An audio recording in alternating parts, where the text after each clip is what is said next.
The Magic Trail is brought to you by StarCityGames.com, where you can now order items from the Liz Nugent Creature Collection. This month featuring the Vampire product line. You can purchase sleeves, dice bags, playmats, deck boxes, card boxes, and more with the new Vampire design. Plus, 2 free Vampire tokens will be included with every order over $5 between now and March 15th. Visit StarCityGames.com and order your Liz Nugent Creature Collection products today. Hello everybody and welcome to another edition of the Magic Show. Now this week we're talking Simic with R&D, and I go over one card that could have been called a mistake or an example of how R&D has pushed things a little too far in Gatecrash. Let's go. Now first up, the Blue-Green Guild, that is Simic. I just love these freaking weirdos, and I know you do too. They got their human oozes and their mutations and their crocodile frogs, and I had the chance to ask Wizards a few questions about the guild and the development of the Simic for competitive application. Now first up, the evolve mechanic. Now I asked, we all know it originally cared only about power, as we saw in the second Great Designer Search via contestant and now R&D member Ethan Fleischer. But why did it expand to toughness? Well, because someone just asked the question in R&D, why not care about toughness? You see, if Evolve only cared about the power of creatures, yes, something that even Brad Nelson and I mistook in our complete set review, then you would have a very odd design constraint. Suddenly you'd want 2 1s and 3 1s and 4 1s just so you can get those triggers in and let them do their cool ability stuff. But if you took a look at power and toughness, well, suddenly you have a crocodile frog on your hands who is one of the true all-stars in Gatecrash Limited. Soon design was on board and development didn't find any issue with it, and I also feel that it's one of Magic's best mechanics ever, so kudos to the Simic for getting it to themselves. My second question was, what Simic card changed the most in development? While they noted that Simic changed less in development than other guilds, they gave me Prime Speaker Zegana, Mystic Genesis, and Biomass Mutation as the contenders. Now I'll get to Prime Time in a second, but Mystic Genesis used to make 1/1s equal to X instead of a single XX creature. Whoa. And Biomass Mutation went from X green blue to its current hybrid cost of X hybrid. Now next question, what Simic card was nerfed the most in development? Now the answer to that may surprise you, in Urban Evolution. Now basically it was cheaper, and when it comes to drawing cards and playing more lands, that is what the 80s and Wizards would like to describe as a highway to the danger zone. And yes, I went there. Anyway, in design it was known as Science. Cost 1 green blue, drew you 2 cards, and let you play an additional land this turn. And I think I speak for every tournament player out there who says, oh my god, yes please, that card is ridiculous. Anyway, they also noticed that and changed it to 2 green blue, drawing 2 cards, but now letting you play 2 additional lands this turn. I mean, good gravy. That card would be insane. But finally, they moved it up to the spell we see today, drawing you 3 cards, but giving you only 1 additional land drop. And it's still silly good and still seeing tournament play. Now, next question was around the design and development of Master Biomancer, one of my favorite new cards. Now, sadly, not a lot of exciting stuff, but a hole filler in design during development. Its only change of note was that it went from a 2-3 to a 2-4 in development.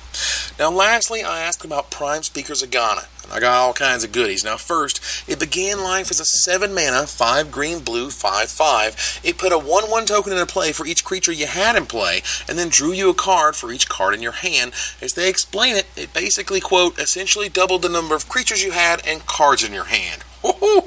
I'd say so, yeah. Now, the development team correctly realized that the guild leader wasn't really playing into the guild's theme as well as she should, so an adjustment she got based on the biggest and perhaps the most evolved creature you controlled. So that was some sweet Simic info right from R&D themselves. Thanks a bunch to Wizards of the Coast for answering all my questions, and I'll be right back to talk about the Pro Tour and the best card in Standard. The Magic Show is brought to you by StarCityGames.com, and check this out. On February 22nd through 24th, StarCityGames.com is proud to present Grand Prix Charlotte with $30,000 in cash prizes, a gold rush that is twice as big as before, a huge Standard event on Sunday taking the winner on a free trip to GP Miami in June.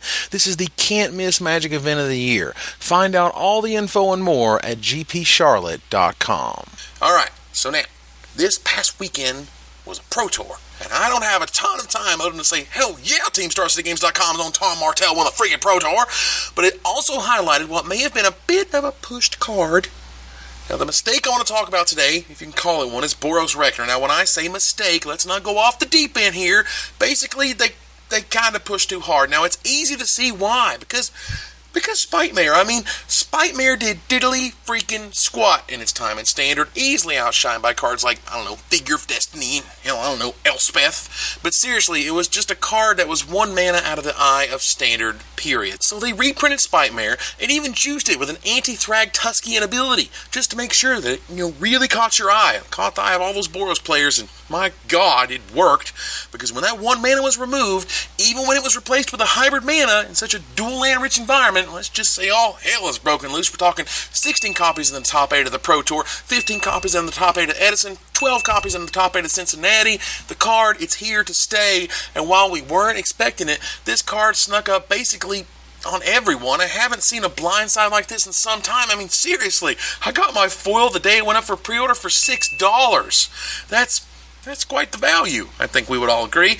Now, why is this card so powerful? Well, the straw came when this ridiculousness was discovered. If you make Boros Reckoner indestructible, you give it lifelink, you deal damage to it, congratulations, you have infinite life. Wait a minute. Let's back it up. Let's say I play Boros Charm. My Reckoner is indestructible, okay?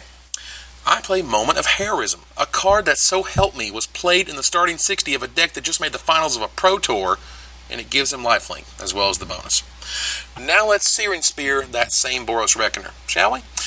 So that 3 damage is dealt to the Boros Reckoner, okay? Now it has to be dealt to a target creature or player, so let's just deal the damage right back to the Reckoner himself. As the Reckoner is dealt the damage, you're gaining 3 life. But because it was dealt 3 damage, it now has to deal 3 damage to target creature or player.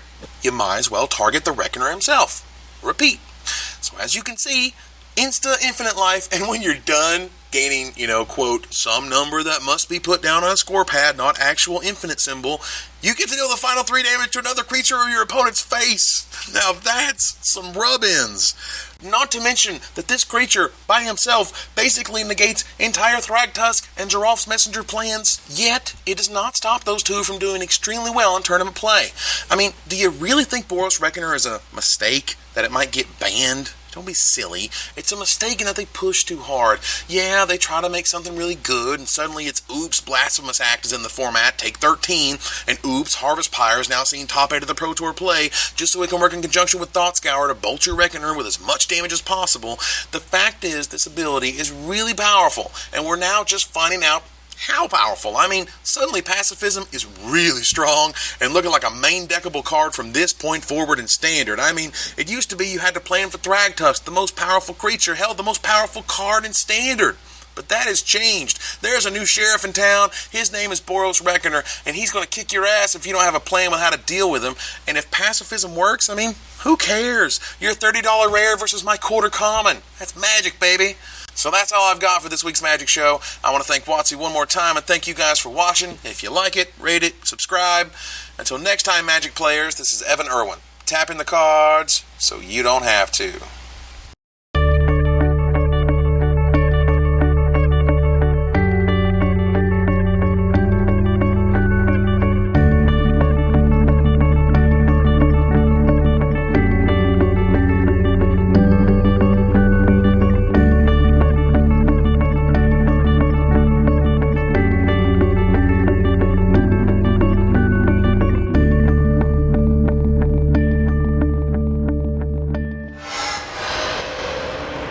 Always like the fatties.